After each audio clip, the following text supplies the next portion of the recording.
Good afternoon.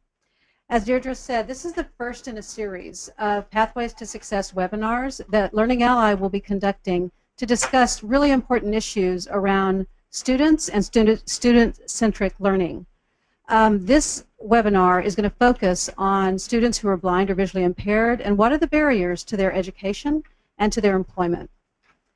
Joining us today, we have a very illustrious panel. I appreciate each of them taking time to come and discuss this important topic with us. Kirk Adams, who is in the center of the room, is the president of the American Foundation for the Blind. He's a member of the Governor's Task Force on Disabilities Employment. Mr. Adams previously served as president and CEO of The Lighthouse for the Blind. He has a bachelor's degree in economics from Whitman College and a master's degree in not-for-profit leadership from Seattle University. Tony or Anthony Candela is to my right. He is a veteran in the field of vocational rehabilitation and employment for the blind or visually impaired. Mr. Candela was a founding director of the Department of Veterans Affairs and Blind Rehabilitation, and also served as Director of Specialized Services of the California Department of Rehabilitation. We're lucky that Tony, when he retired, decided to come back to New York so he could join us here. Megan Dausch, who is to the right of Kirk, is an experienced mentor in Learning Ally's College Success Program. This is an initiative that's designed to help students who are blind or visually impaired. It's philanthropically funded by, in part by the Lavelle Fund for the Blind here in New York City, and it helps students navigate through the difficult journey of college and hopefully on into employment. Megan received her bachelor's degree from Manhattanville College, where she studied English, Spanish, and French. She holds a master's degree in language and literacy from the City College of New York, and she was also one of our Learning Ally Scholastic Achievement Award winners in 2008. She now works with people of all ages with multiple disabilities at Helen Keller International, teaching adaptive technology. And finally, Andrew Friedman, at the end of our panel. He is the president and CEO of Learning Ally, formerly Recording for the Blind and Dyslexic. Since 2010, Mr. Friedman has guided the organization's evolution as a leader in student-centric learning, assistive technology, and community support for students who learn differently. Thank you all for joining us. We have an audience here in the studio, but we also have an audience across the nation consisting of volunteers in our studios in various parts of the country, but also just interested people who want to learn more about this topic. We're excited to have you with us, and we thank you. Please send in questions. If you have them, we'll answer them at the end of the panel. So we'll be asking our panelists questions. The questions were predetermined by our staff and experts in the field. Our audience may, again, answer or ask questions if you have them, but we will just know we will only answer them at the end.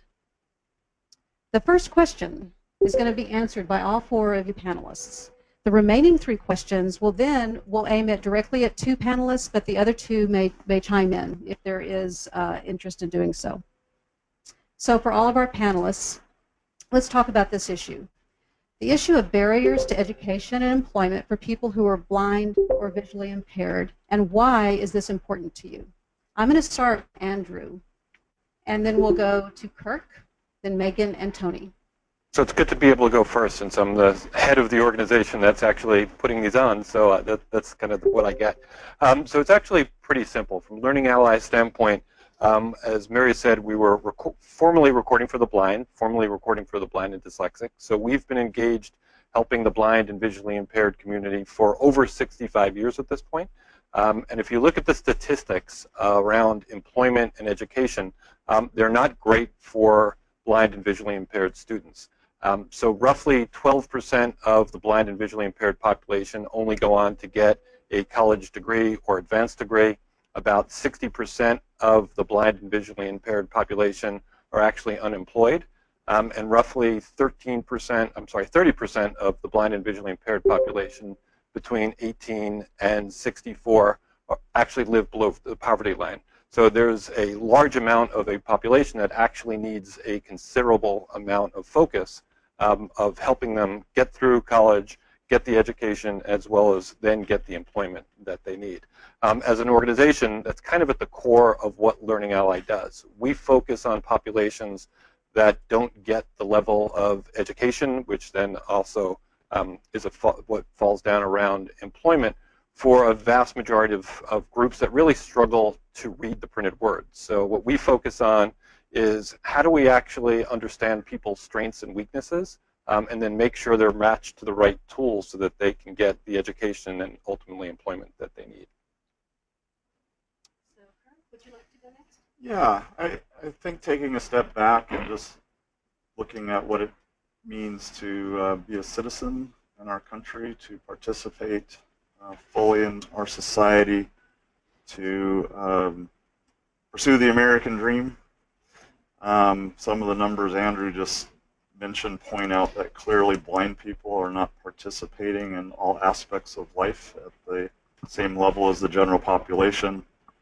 And as a blind person myself, I know that innately blind people have the same spectrum of capabilities and interests and talents and skills and desires as the general population.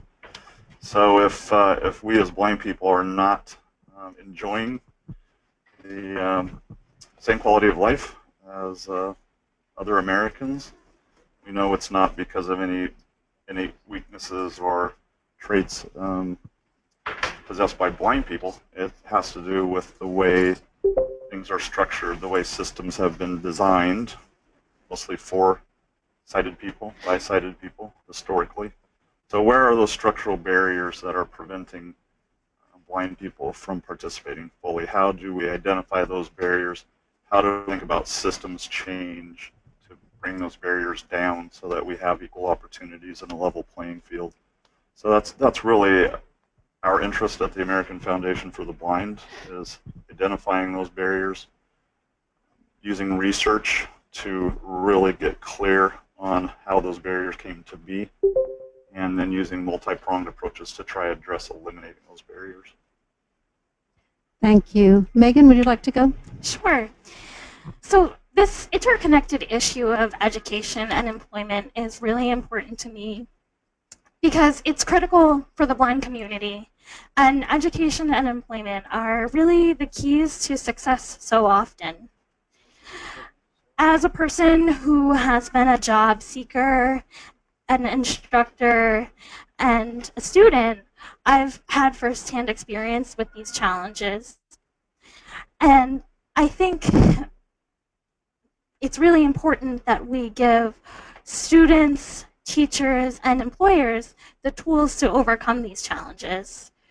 That's one reason why I'm really glad to be a part of the College Success Program and be a mentor, because I can help students develop skills in these tools.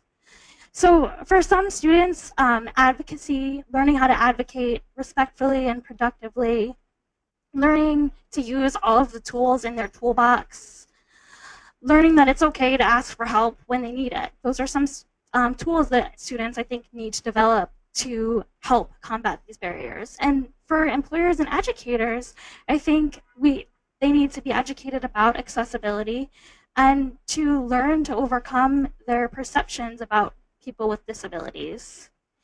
I think another area that relates to both education and employment is technology. Technology can both create barriers, but it can also remove barriers.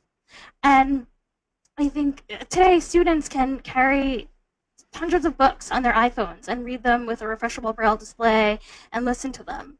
And they can take a picture of a previously inaccessible printed document and make that document accessible in a digital format.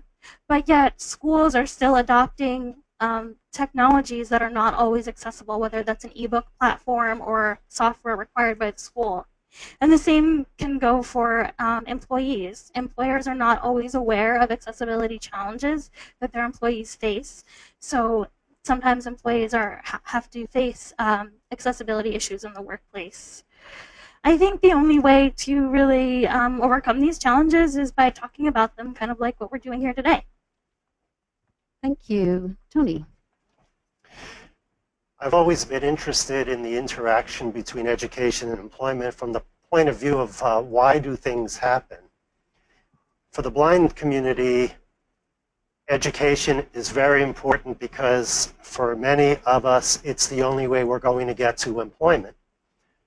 But if we look at the occupational structure in this country, we see that in the past there were many avenues to employment that did not require as much education.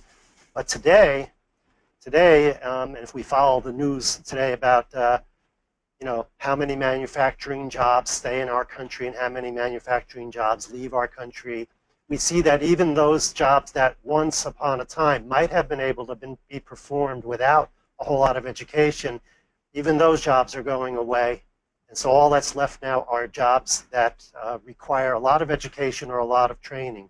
So this interaction between the occupational structure in this country and the way we get to join that set of occupations, mostly through education, it's very important to me. That's why we have to go to the other side of the equation and look at what leads to success for blind students when they go to get their education and what things get in their way. So in short, I'm interested in all this because I'm interested in why do things happen and what can we do to change them. Thank you. Thank you all. Our second question, I'm going to aim initially at Kirk and then at Tony. And then, of course, Andrew and Megan, y'all can chime in if you would like. For many of our students, we hear about the barriers they need to overcome when pursuing higher education. Kirk and Tony, let's begin by talking about what were the most challenging barriers you each had to overcome as you began trying to, get into higher education, get into a college.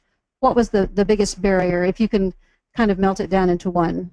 If not, then briefly two. Kirk. I think as far as entering higher education, I attended a small liberal arts school in the Pacific Northwest where I was born and raised.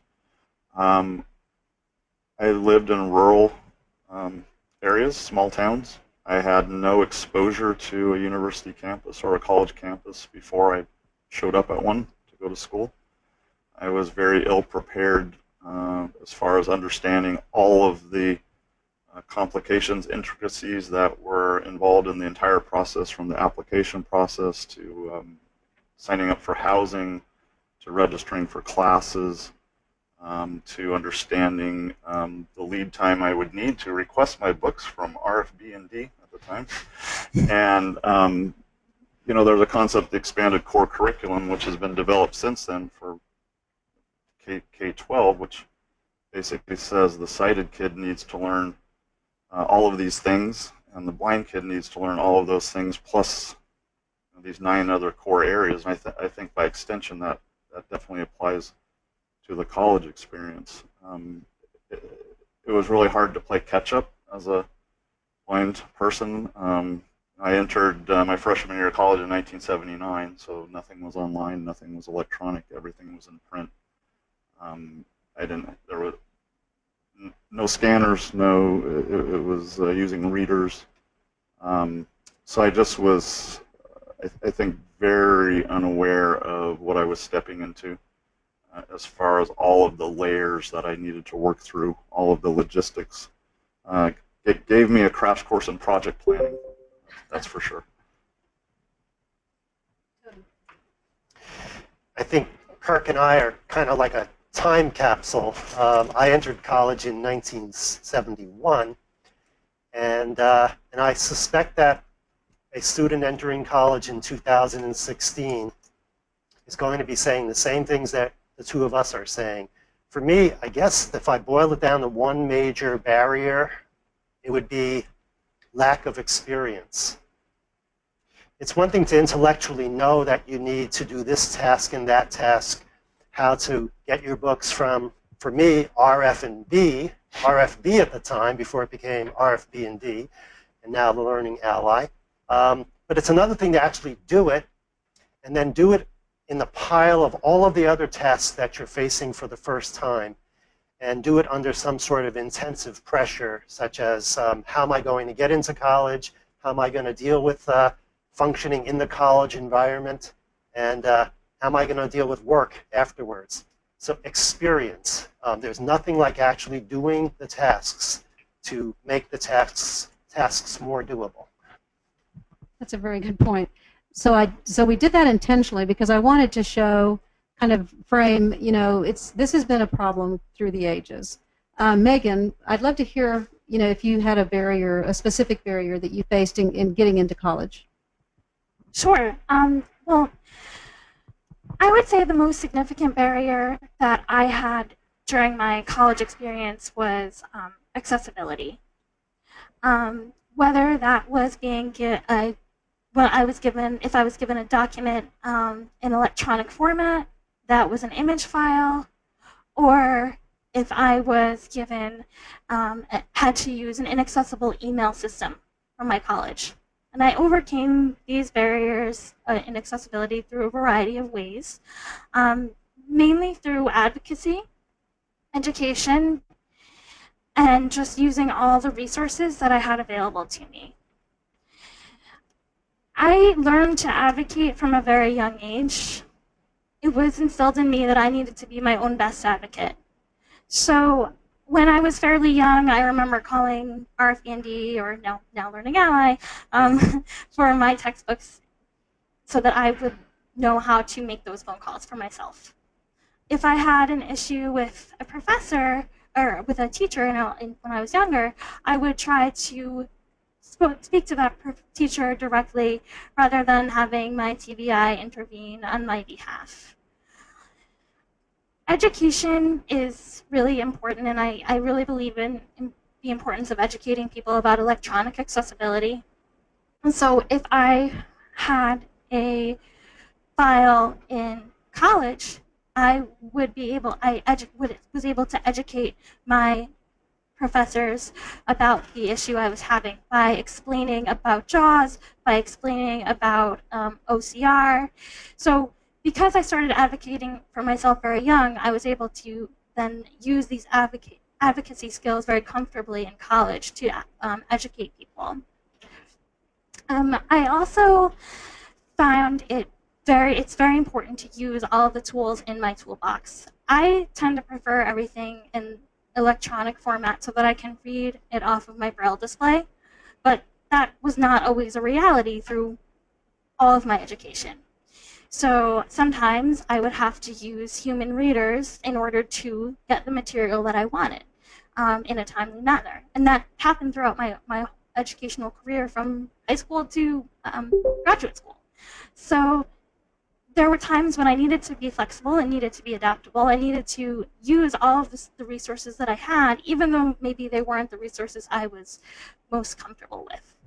So I think through accessibility, through advocacy and education, and using all of my resources, I was able to combat or mitigate a lot of those barriers that I had through my educational journey. Thank you, Megan. Andrew, would you like to add something? So I just want to go on record saying I pretty much failed everything she majored in. So we all have our challenges as we go through school. But one of the things that we've really seen is whether it's in employment or whether it's with educators, everybody tends to assume you do things the same way that you do it, right? So if I look at Mary or if I look at somebody and I don't understand that you don't do something the same way that I do, we tend not to adjust. And that's one of the biggest problems we've seen with whether you're blind, visually impaired, or dyslexic. A teacher teaches the way they learned, and if they're not blind, they have a really tough time understanding how do I actually teach you? And they tend to then marginalize you or just ignore you or say, well, it's your problem to tell me, which is kind of the reverse of where you want education to be. So I see that from an educational standpoint. One of the biggest struggles that if you're blind or visually impaired, it's unlikely you're going to have a teacher that's ever experienced what you had. So therefore, they actually don't know what to do. And it creates, as you would imagine, a very awkward situation, whether it's in K-12 or whether it's in college where it's even worse. So if you guys think about how many teachers you had in college that were actually blind, the answer would probably be 0, right? So if I teach the way I learned, I don't actually think about the way you learn, which creates all kinds of problems. Then what's the environment like around you? How do I actually give you content? How do I help you be successful? Basically, you're left to figure it out all by yourself. And unfortunately, employment works the same way. I mean, I can honestly say until I came to then recording for the blind and dyslexic, I never had a blind person work for me. So you don't think about, ooh, what do I have to do differently? How do I make sure as an employer, what's my obligation to the individual to make sure that they're successful. And I think that's one of the fundamental things that has to shift. So we actually have to start thinking about the person as opposed to thinking about ourselves, whether we're the teacher or the employer. It's a really good point about employers.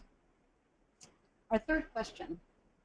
I'm going to ask Megan to answer this first.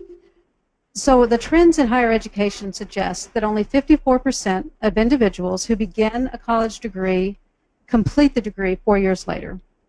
Anecdotally, we know that this can be even more challenging for students who are blind or visually impaired. So Megan, you've talked a little bit about the challenges that you faced while you were in college with accessibility. What would you consider the most challenging barrier that you faced in completing your education? Actually getting it all done, and while maybe not within 4 years, maybe you did, but could you talk a little bit about that? Sure. Well, I think the most challenging area that I experienced was definitely, I would still say accessibility was a challenge, but also I think the challenges that everyone faces, staying organized, keeping track of all of my due dates. That was a new thing for me in college. Just living away from home. Learning how to do things completely on my own, independently, in a new environment. Those challenges, I think, are universal, but I think that often students who are blind experience them a little bit differently, because in addition to living away from home for the first time, they also often have to, they have their disability to cope with in addition. So learning a new environment, getting materials accessibly, learning where, the guide dog, a good spot to take your guide dog to the bathroom is. All of these things kind of roll into this one challenge of just going through the college experience, living away from home. Those are, I think that was probably my greatest challenge, was just being on my own and not having the support, the same amount of support that I had in high school. While I had a lot of strong advocacy skills previously, this was the first time that they were really being put to the test.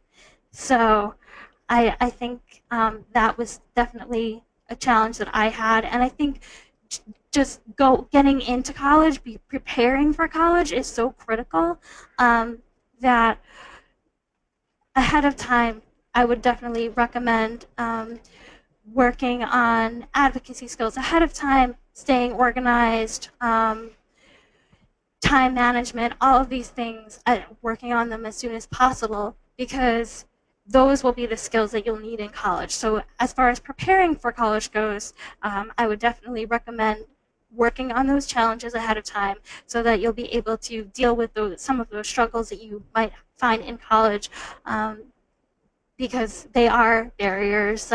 You will need to also find a new social group and find things to do outside of classes. So you'll have all of those challenges to deal with as well.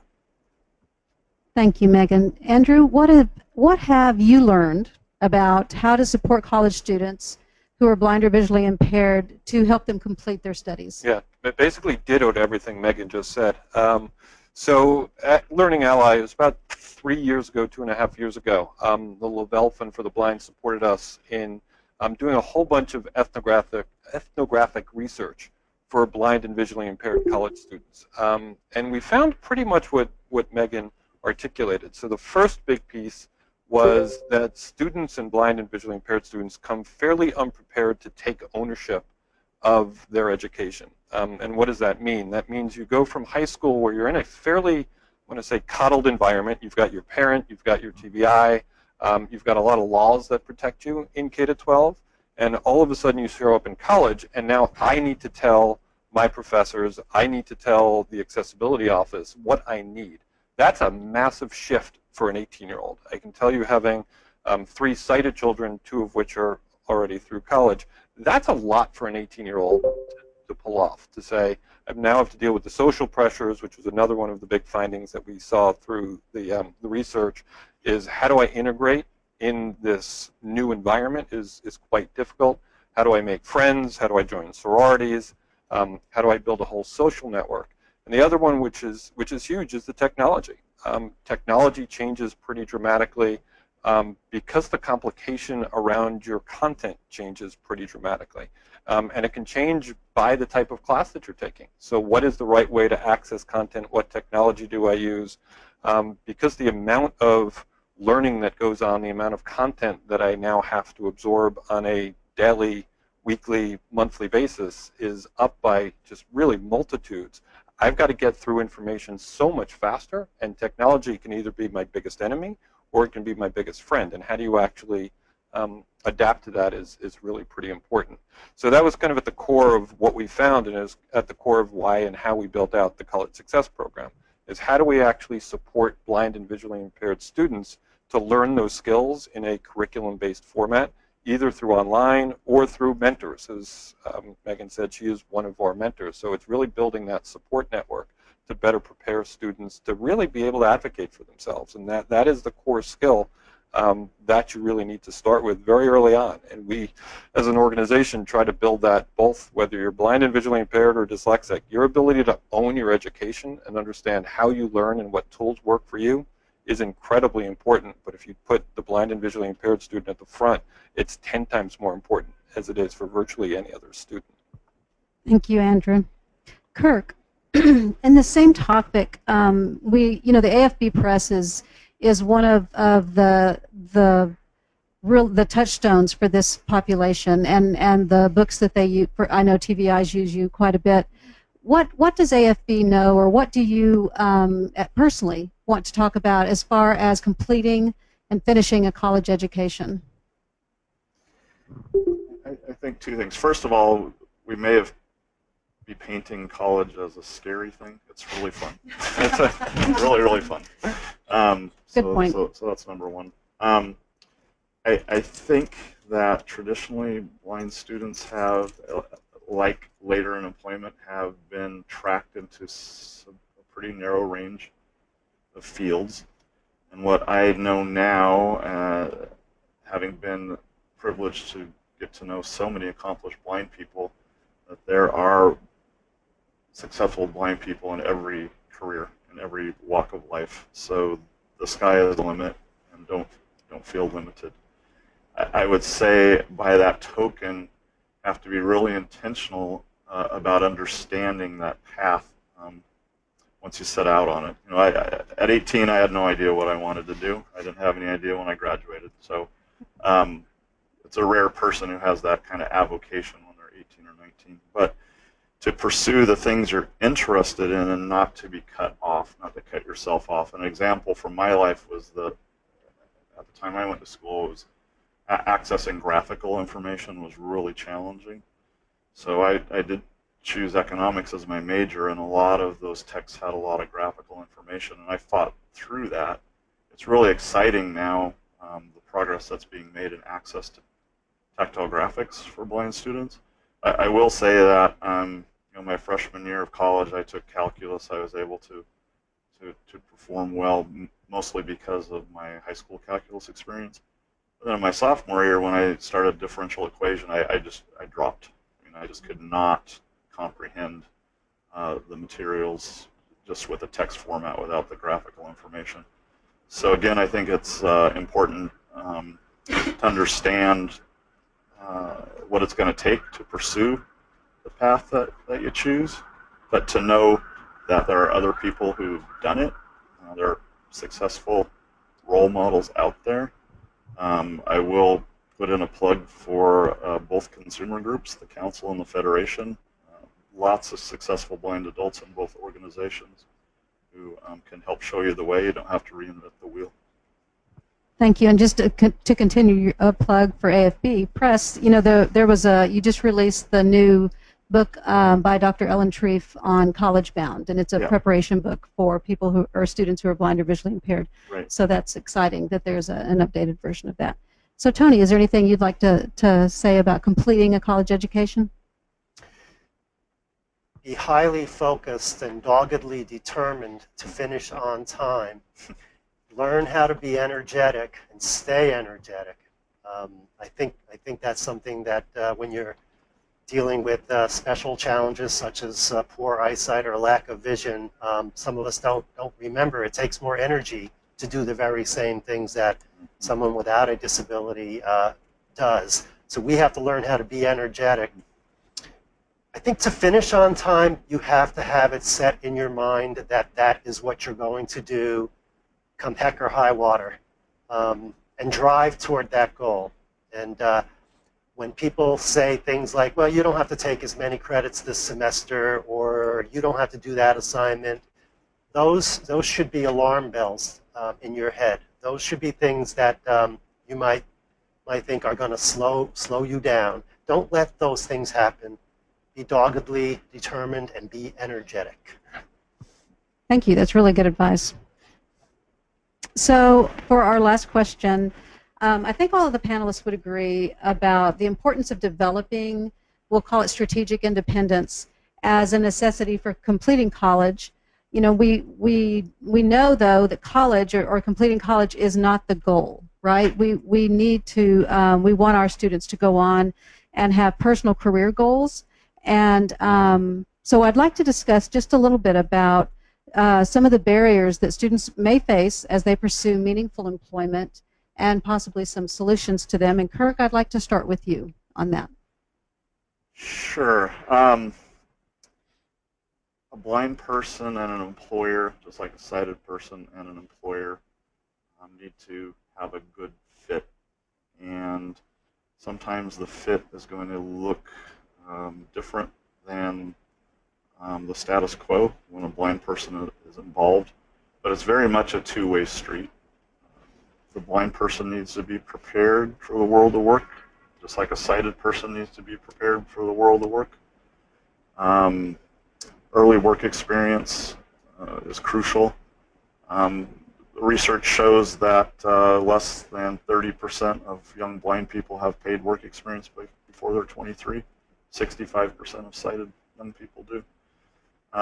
Research shows that those blind young people who had early work experience are more likely to achieve meaningful employment. So that's very important. The employer needs to do their part as well. And I think that the first barrier is clearly employer perceptions and lack of awareness of the capabilities of a blind person and what blindness skills are and what tools and technology are. So, like I think all of us mentioned, a blind person has to do extra stuff to succeed in college. You have to do extra stuff to get hired, and that might mean educating your employer, connecting a potential employer with a successfully employed blind adult in that field. You're going to have to go above and beyond. And believe me, I spent a lot of time when I graduated from college sending out cover letters and resumes. And disclose or not disclose. So I decided I wouldn't disclose I was blind, so I sent out my beautiful resume with all my academic achievements, and I get a phone interview, and then I'd get called in for an in-person interview, and I'd walk in with my cane and my slate and stylus, and the confusion would set in the room. And then the next decision was, okay, I'm going to disclose. So in my cover letter I said I'm blind, I'm a Phi Beta Kappa, I'm cum laude, this is how I do my work, these are the techniques I use, these are the tools I use. And then I wasn't even getting the phone interviews. So really very challenging, especially at entry-level work. And again, I think talking to successfully employed blind adults who've done that is a really good idea. I didn't do that. I didn't know any blind people when I graduated from college. So again, I think it's important to realize that it's not all on the blind individual's shoulders. The employer shares the responsibility to create that good employee-employer fit and to approach it from that way. Thank you, Kirk. Tony, what would you have to say about the barriers around meaningful employment? one of the advisory groups that I belong to supports some research out of Mississippi State University, and they are working on projects now on educating employers about the capabilities of people with visual impairments and blindness. This is something I could have said 40 years ago. It would have made sense back then, and unfortunately it still makes sense today. So we must realize that probably forever we're going to be facing the problem of employers not understanding us and not understanding what our capabilities are.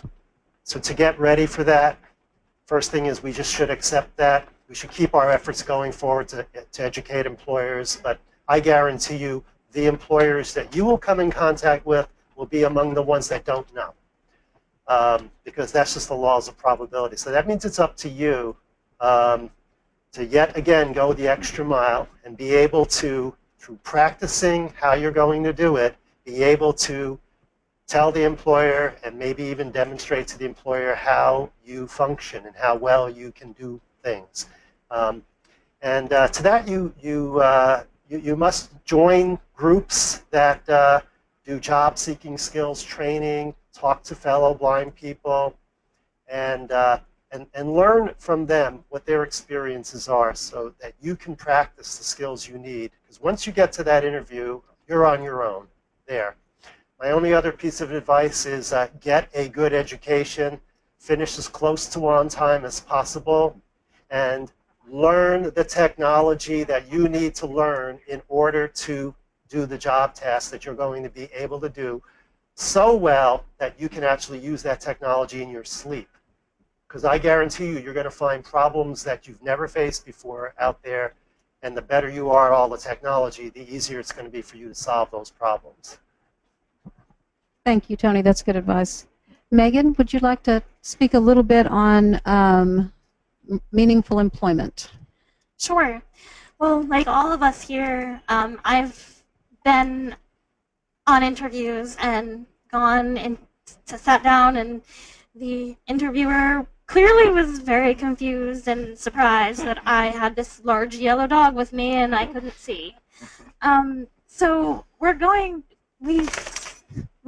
there are definitely, we need to break down employers' perceptions about disability. But I also think we as blind people can definitely find ways to better our chances for employment. Practice. See if a family member or even your VR agency can give you a mock interview. That can be helpful for a lot of people. Join Facebook groups, LinkedIn groups for employment. Network with other people who are blind. Talk to people that you know. You know, a lot of times jobs are gotten through networking. So speak to your friends, speak to your family. They might be able to give you some advice about where to find jobs. Maybe they know someone who's looking for an employee. I definitely think it's really important to work when you're young. From the time I was 14, I had summer work experiences. And they ranged from a variety of different things, from doing an internship at the National Oceanic and Atmospheric Administration when I wanted to be a meteorologist, which was a really great experience. And I got to start testing their website for accessibility, which was great. But then the year after that, I answered phones at a local pool, which I did not want to do at first. But I think it's really important that you realize you have to start somewhere, and the skills that you gain from your first jobs are going to be really invaluable as you progress. You'll learn interpersonal skills, you'll learn to even get to work, get up on time, make your lunch, do all those things that will lead to success in the future. So if you might not be able to find a job in your field or your ideal job, but everyone needs to work, and finding a job and developing skills in a job that you might not want can really help you.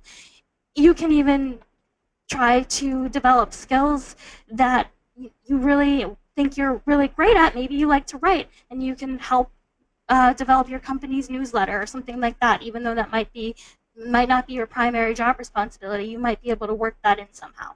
So just because you can't find a job in the field that you want doesn't mean you might not eventually be able to do what you want. Great, thank you. Andrew, would you like to finish us up on this topic? Sure, and I'll take it on from the side of an employer, right? So one of the things employers hate is they hate risk, right? So if you show up as an individual, and if you're something I've never seen before, like a blind and visually impaired person, that just shows me risk, right? So I think one of the things that you need to become prepared to, and it comes back to Megan's advocacy skills, you actually need to be able to talk to an employer about why you're not risky and how you can do the job, and explain to them how you fit in and why it makes sense for a blind and visually impaired person can actually accomplish the task, which I'm sure you could. Megan's way more impressive than I am, by the way, to actually fulfill the job. And I think you have to be able to speak to the employer in those terms, that you need to be confident as the employee on how am I going to get that job done for you, the employer. And I think that's one really important thing that you have to be able to bring. The other one is really about diversity. And I think the thing you can't be shy of is any employer worth their salt, to be perfectly honest with you, wants people who do things in multiple ways, right? You want to bring diversity into your workforce. You want people who think differently. Just by definition of not being sighted, you're going to approach things and problems differently than I am, and that's actually a good thing. So that's not a weakness, that's actually a positive. So an employer that wants to get access to your mind and get access to how do we solve problems from a different point of view, I actually think it's a positive, and we have to be willing to actually view it that way. Will every employer? Probably not, but you may not want to work for those people either. I think you don't sell yourself short in saying, hey, you want to work for the people that are actually going to engage you for your talents, and I think you can't have, and that's true with anybody, and I know that's harder the earlier on you are in your career, but you shouldn't get stuck in the I should just take any job either. You want jobs that are going to grow you as a person, and you want to work for people that are going to grow you as people as too. And I think you want to have those conversations with employers, because that's way more impressive. So I would say, one, figure out how do you take the risk out of any job, which honestly any person showing up for a job would want to do. And then two, challenge your employer on how are they going to make you and how are you going to make them better. And I think that's really starts to move the ball forward. I've always felt really fortunate to work for Learning Ally. That is an employer that is hires people who of all types, and especially people who are blind or visually impaired. They are a huge part of what we do. So, well, that is our 4 questions that we had scheduled, but now we're going to ask Deirdre if we have any questions from our virtual audience. I actually do. Tony, you say know your technology. What tools and applications do you view as the most critical to students entering college and then into the workforce? And actually, that question can be open up to all of our panelists. But there's a wide variety of tools, but you have to be able to read, you have to be able to process information, remember it and retrieve it, you have to be able to write. And nowadays you have to be able to do all this while being mobile. So the different tools that are out there, everything from mobile devices to talking devices or video magnification devices, Braille devices, etc., all fall into the scope of what you might need to use. Most important thing is whatever you know how to use, try to know how to use it as well as possible. I mentioned before about being able to use this equipment in your sleep. I'm very serious about that because the next thing you're going to encounter is a problem you've never faced before. And this is where using the equipment and using your skills and your experience all come together.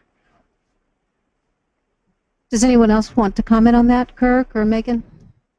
Go ahead, Megan.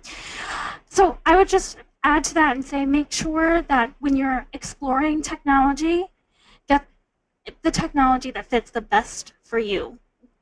Don't pay attention to what the latest and greatest is or what your friend has. Make sure that the technology you get will work for you, and make sure you know how to get help how to get help using the technology. So you need to know how to read the documentation. I know that's not fun, but it really can help. It really will help. because that is going to be how you're going to become an expert, is knowing how to access the help file, reading as much as you can about the technology that's out there, and if you need to, call for support. Use the support. Call tech support. Ask them questions. Be inquisitive about your technology. Learn how it works and why it works. Don't just kind of use it sporadically, but really learn as much as you can about it. If you read Braille and you want to use a Braille display, learn all the aspects of your Braille display. Make sure you can pair it to your iPhone. Make sure you can use it with the computer effectively, or make sure you can use it to take notes, to write notes, to produce professional-looking documents if you're using your note taker.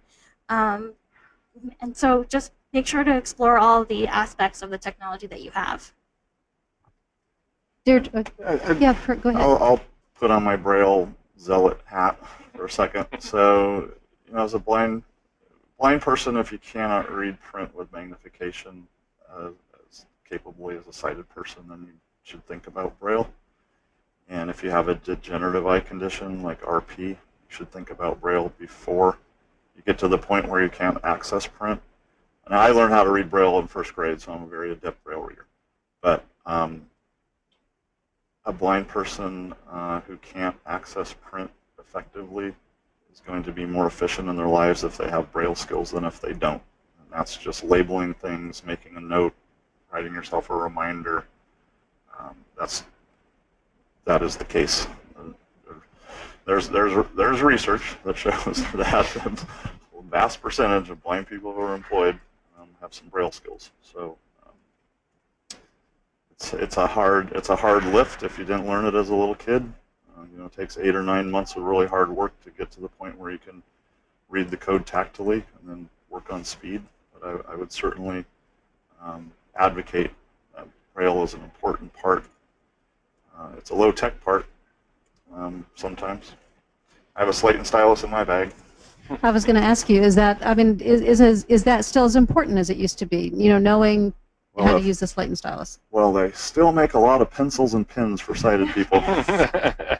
So yes. Do we know the percentage of young, blind, or visually impaired students that use Braille? The standard answer has always been 10%, and I think it's probably not far off from that. Thank you. I have another question from California. Are there specific fields or career paths that you find most welcoming for blind job seekers? So who wants to grab that one first? Tony? Sure. I could just see him. He was really wanting to answer it. The answer is, the question was, are there specific fields that I guess are more amenable to you if you're a blind person? Yes, there are. They tend to become stereotypic fields after a while, but they're still viable and good ones. In any field that relies more on verbal communication than visual communication, or even sometimes mechanical skills, tends to be more amenable. And things where you can go ahead and get a good education and get the training to the level where you have entry-level skills to take on that job, of course, are good. So that's why going to college and being successful in college is so important to so many blind people. So yes, there are. I have a feeling the questioner wanted me to start naming off a list, and it's very dangerous to do that. But some of the old ones are like go into law, go into teaching, go into counseling like I did, things like that. Today we have people such as people on this panel who dare take on something like linguistics, or and want to engage in the STEM subjects, science, technology, engineering, mathematics, and that is what's exciting to me. So yes, there are subjects that are amenable to the blind, and employment opportunities, but yes, there are so many more that I think we still have to do a lot of trailblazing Any other comments on that from the panel? I would just say if it doesn't actually require sight to do the job, you should not rule it out if you're interested in it. If you're interested That's a in good the point. field. Yep. Yes, Megan. I would just say that while there are definitely fields that are welcoming to people who are blind, and like all of our panelists have said so far, stick to jobs that might not require sight are a good bet. But I wouldn't just do that, just go into those fields because they're welcoming. Make sure you're really passionate about it, and that's what you want to do. Because you can go into other fields. If there's another field that you're more passionate about, just because there aren't any blind people currently in that field, it doesn't mean you won't be able to be the first. Very good point. I actually have a question from Texas. You all have mentioned the need for and value of having peer mentors who have successfully navigated college and are in the workforce. Is there a way for college students to find a network of these adults to access for career and employment advice and counsel?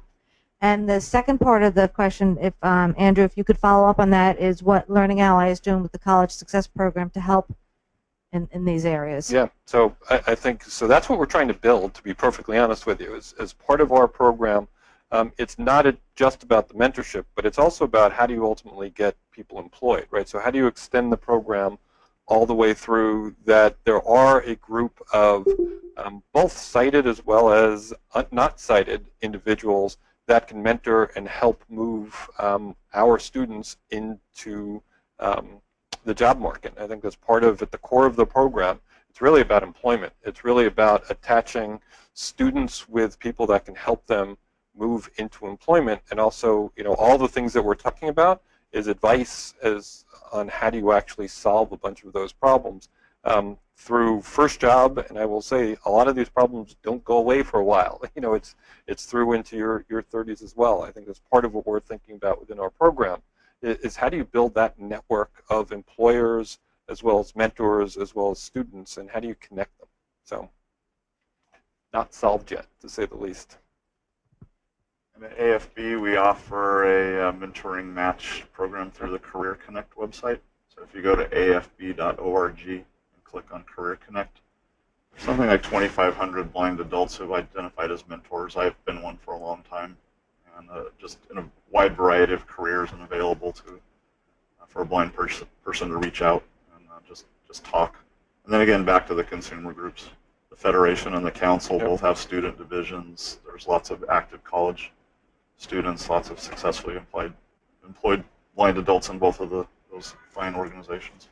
And the College Success Program, I'm taking my moderator hat off right for just a second. The College Success Program, obviously we pair our students who are in college or are about to enter college with mentors, but we also partner with AFB and other organizations that have mentors outside of college in the career paths, because it is important. You don't want to recreate wheels, and you want to find strategies that work for you. So that's a good question. I do have more questions, but do we have any questions in the room as well? In the audience, is there any questions? Okay, I'm going to take the next question while people think about that. This question comes from Chicago. What do educators and employers need to know, and how do we help educate them? So educating employers and let's say college professors about having someone who is blind or visually impaired. Correct. Yeah, so I'll jump first. I mean, I think that comes down to the student, to be honest with you, and it comes back to our advocacy program.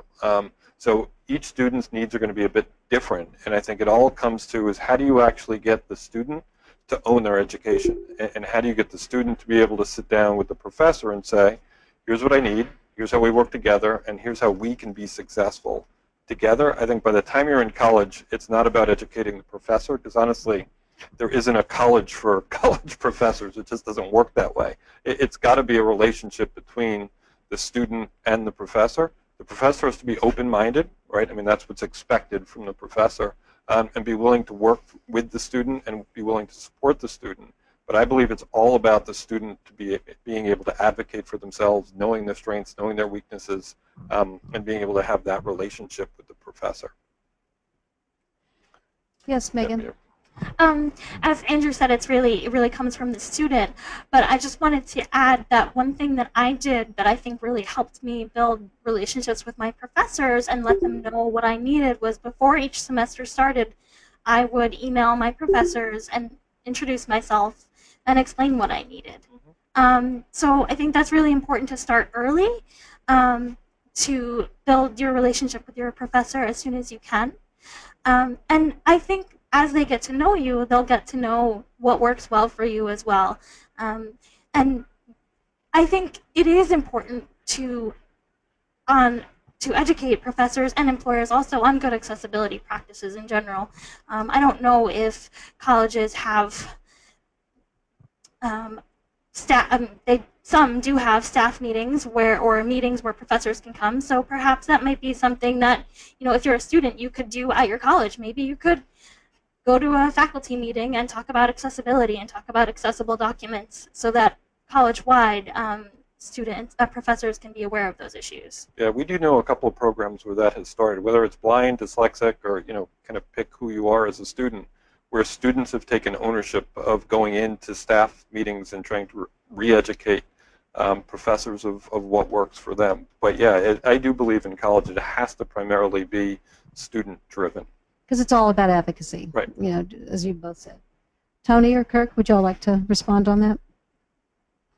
I'll jump in. Go ahead.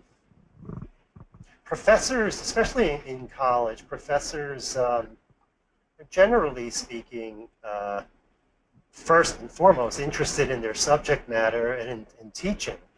So they get a group of students in their classroom, and one of them presents with something a little different. Their first instinct is probably to get afraid, and then their next instinct after that is, so how can we help you? So the student being able to provide the professor with advanced information, the way Megan just said it, or information on the spot, it's very good. This is where structures that exist within the universities also comes in, because disabled student services offices vary very much in how strong or how weak a force they are in their respective campuses. So students helping to take care of themselves is always a good idea, especially where the structure isn't built very well. But professors are always happy, and this will go to employers as well. They're always happy when they know that there's something out there that can assist with the process of accommodating their student or their new employee. When I used to work for American Foundation for the Blind years ago, we developed a little project called Employers Speaking to Employers, figuring that the best person to tell an employer about the capabilities of people with disabilities who would be believed is another employer. There's a national business leadership network that exists in this country that's all about large-scale employers who want to accommodate people with disabilities, getting together and meeting and talking about those things. But for every person for every employer who's a member of the business leadership network, there are probably hundreds and hundreds that are not. So educating the employer still becomes an important thing. The rehab system is designed to help in this regard as well. And so whatever we do to educate both the professors at school and the employers out there in the world, part of it is what we do with our own self-advocacy, and part of it is what the structures that exist out there can do to help out as well, such as disabled student services offices in the colleges or business leadership networks out there in the employment world or rehab. I would say it's, in my mind, quite a bit different dynamic between the student world and the work world. When you're a student, you're a customer of the university. When you go to look for a job, you are there to help that organization, that company, meet its operational needs. And I think it's really important to understand that you need to be a problem solver and not a bringer of problems to that mix. And I think there's ways to leverage the blindness experience in that way. young blind people, if you've made it through college, you have built teams, you've managed projects, you've been creative, you've taken risks, you've done lots of things that the 21-year-old sighted kid hasn't had to do. And I think there's a way to frame that to an employer as, look, I know how to figure things out, I know how to get things done, I know how to work with teams, and that's the world of work today, is being flexible, being creative, being able to work in teams, being able to work remotely, being able to use technology. So I think in that regard, there's ways to portray all those challenges you overcame in college as a set of tools that you can bring into the workplace to solve problems for the employer, help them meet their needs. Really good points. Thank you all. Deirdre, are there any more questions? I do have a question from Washington, D.C. Do you find, in your opinion, that the federal government, state, local, and nonprofit sectors are more welcoming sectors for students and job prospects versus the private industry? I'll answer just because I know. The Journal of Visual Impairment and Blindness, published by American Foundation for the Blind, has some recent research. By far the largest percentage of successfully employed blind adults work in nonprofits and the government sector. So the answer to that question is clearly yes. If that's an area you're interested in, by all means know that there's good precedent set for hiring by governments and by nonprofits, but I would urge you not to feel constrained by that. Yeah, that's a good point. Yeah, we also got another comment on it from one of our viewers saying that they're not sure as a whole if they're more welcoming. However, they believe that there are probably pockets within all three sectors that do a pretty good job of welcoming those with visual disabilities, but it boils down to the individual hiring managers being sensitized and educated not to overlook those with visual disabilities. From one of our guests online. I have another question, and I think we're getting close to time, but this comes from Michigan, and they're wondering, for those members of our audience who want to help students who are BVI prepare for college, complete college, and pursue employment, how can they help? So how can someone out just in the nation, in general, help students find employment and or finish their college education is the question. So Andrew, would you like to start that, or do you want to wrap it up? I'm sorry, I didn't understand. So do you want to speak to how someone who could help? How could they help? Yeah. So one, even within our College Success Program, we offer a bunch of opportunities for people to help and help other people. I think one of the places to go is really around how do you, if you're an employer, how do you help employ and be open to hiring blind and visually impaired people? I think that is probably one of the biggest things I would say, is if you can either as an employer or as somebody who works for somebody, how do you change the paradigm and make it acceptable and reach out into the blind community to bring people on board? And whether it's NFB, AFB, Learning Ally, take your pick, ACB, connections back to those organizations, because they'll know where a lot of the people are and where a lot of the people are who are looking for jobs, I think is hugely important. So I'm sure Curtin may have some other ideas. I would just say maintain high standards for the young blind person in your life. Have very high expectations. Don't support the developmentally appropriate activity. If your sighted kid should be doing it, then the blind kid should be doing it using alternate techniques. Very good point. Do you want to have a last word? That's our last question, Tony. So. Well, I would just say for those out there who want to be mentors, who can be mentors, please do that. Learning Ally, the College Success Program, but wherever you can, be a mentor. And I like what Kirk just said about don't have low expectations, have high expectations. Megan? I would say exactly what Kirk said, but also look at the person for who they are. If you are an employer and you have a candidate come in who has a disability, don't You need to look at their disability, look at what they've done, look at what they can do, look at them as a whole person. The disability is just a small little piece of whole person. So just to look at the whole person. Very well said. Thank you. Well, that will wrap up our very first Pathways to Success webinar. We want to thank all of you, both here in the studio as well as out wherever you may have watched this, and we hope to hear from you if you have comments or suggestions. I want to thank all the panelists for taking time out of their day to come and join us, and we'll see you on our next one. Thank you.